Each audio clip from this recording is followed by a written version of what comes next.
நிர்வாகத்தில் உள்ள பிரச்சனை சொல்ல மாட்டார், ஸ்கூல் பாதிக்கப்படுவதை சொல்ல மாட்டார். ஸ்கூல் பாழடைஞ்சு போனாலும் பரவாயில்ல, தனக்கு வேலை மட்டும் வேணும். இப்படிப்பட்ட சுயநலவாதிகளால தான் திருச்சபை இன்றைக்கு பாதிக்கப்படுகிறது. நிர்வாகத்தில் உள்ள பிரச்சனை, ஏன் பிஷப் அப்படி பண்ணுகிறார், ஏன் இந்த குருவானவர் இப்படி பண்ணுகிறார், உள்ள நிர்வாகத்துக்குள்ள வந்தாதான் தெரியும் பிரச்சனை.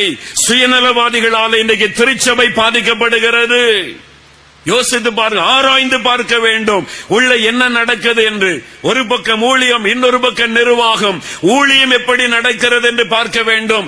ஊழியத்திலே குறைவு இருந்தால் ஊழியக்காரனை கேள்வி கேட்க வேண்டும். ஏன் சபை வளரவில்லை, ஏன் புது ஆலயம் கட்டப்படவில்லை, ஏன் புது ஆத்துமாக்களுக்கு ஞானஸ்நானம் கொடுக்கவில்லை, அதைத்தான் விசுவாசிகள் கேட்க வேண்டும். யாருக்கு வேலை கொடுக்கல, யாருக்கு அப்பாயின்மெண்ட் கொடுக்கல, இந்த நிர்வாகத்துக்குள்ளே நுழையும் பொழுது சாத்தான் உள்ளே நுழைகிறான். இதுதான் இன்றைக்கு நம்முடைய மண்டலத்தில் காணப்படுகிற மிகப்பெரிய பிரச்சனை. இதை குறித்த உணர்வே அநேகருக்கு இல்லை. ஆனா உட்கார்ந்து மணிக்கணக்கா பேசுவாங்க, யாரை எங்க மாத்துறது, யாரை எங்க தூக்கி போடுவது, இந்த ஆளு நமக்கு சப்போர்ட்டா, இந்த ஆளு நமக்கு விரோதியா என்று சொல்லி இதை குறித்து பேசி பேசி பேசி சபையிலே தேவனுடைய நாமத்தை தூஷிக்கும்படி நடக்கிற சுயநலவாதிகள்.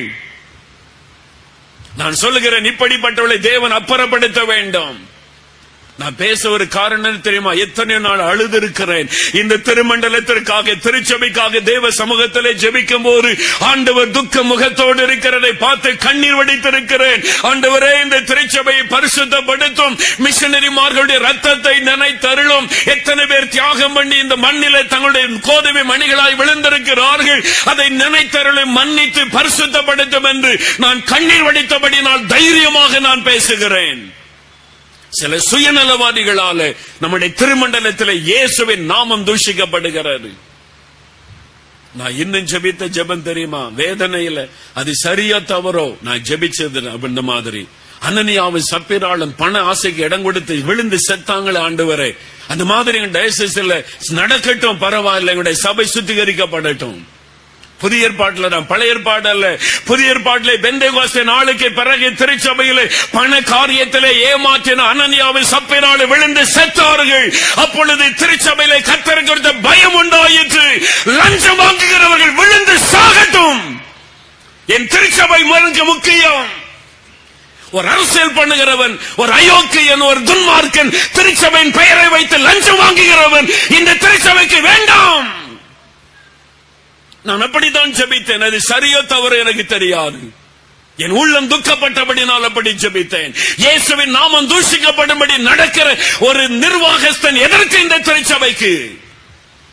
பணம் வாங்குகிறவன், லஞ்சம் வாங்குகிறவன் இந்த திருச்சபை நிர்வாகத்திற்கு வேண்டாம். குடிகாரனும் துன்மார்க்கனும் வேசிக்கள்ளனும் திருச்சபை நிர்வாகத்தில் வேண்டாம். நம்ம ஜெபிக்கணும், அப்படித்தான் ஆண்டவரிடத்தில் கேட்கணும். வேண்டாம், ஆண்டவர் அப்புறப்படுத்தும். ஒரு அனனியா சப்பீரால் அப்புறப்படுத்தினீரே, என்னுடைய திருச்சபையை பரிசுத்தப்படுத்தும்.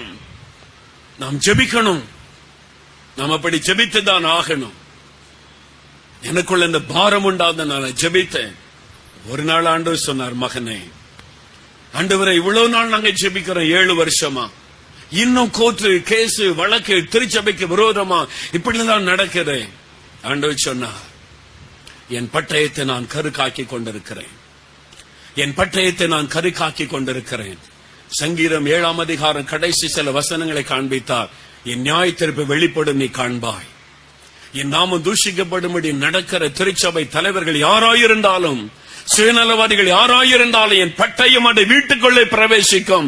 இன்றைக்கு நான் இயேசுவின் நாமத்தில் தீர்க்க தரிசனமாய் சொல்லுகிறேன், எழுதி வைத்துக் கொள்ளுங்கள். இனிமேலும் திருச்சபைக்குள்ள அரசியல் பண்ணுகிறவர்கள், பணம் சம்பாதிக்க நினைக்கிறவர்கள், லஞ்சம் வாங்குகிறவருடைய வீடுகளுக்குள்ளே தேவனுடைய பட்டயம் பிரவேசிக்கும்.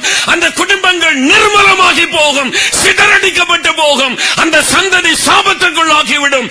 இயேசுவின் நாமத்தில் நான் அதை சொல்லுகிறேன். கர்த்தர் எனக்கு சொன்னதை நான் சொல்லுகிறேன், எழுதி வைத்துக் கொள்ளுங்க, அது நடக்கும். மனம் திரும்பி விலகி போகாவிட்டால் அரசியல் பண்ணுவதற்கு அரசியல் இருக்கிறார், போய் கட்சி ஆரம்பிங்க, கொடி ஏத்துங்க, அரசியல் பண்ணுங்க. போய் சபைக்குள்ள அரசியல் பண்ணக்கூடாது. இவர் இந்த கட்சி அந்த கட்சி, நீங்க எந்த குரூப், இந்த வார்த்தை வருவதே தேவனை துக்கப்படுத்துகிற ஒரு காரியம். தேவனரை விரும்பவில்லை. சபை ஒரு குடும்பம், இயேசுவின் ரத்தத்தினால் கழுவப்பட்ட ஒரு குடும்பம், இயேசுவை தலைவராக கொண்ட ஒரு குடும்பம். அந்த சபைக்குள்ளே அரசியல், அந்த சபைக்குள்ளே அநியாயங்கள், அந்த சபைக்குள்ளே கேடான காரியங்கள், இதெல்லாம் நம்ம ஜெபிக்க வேண்டிய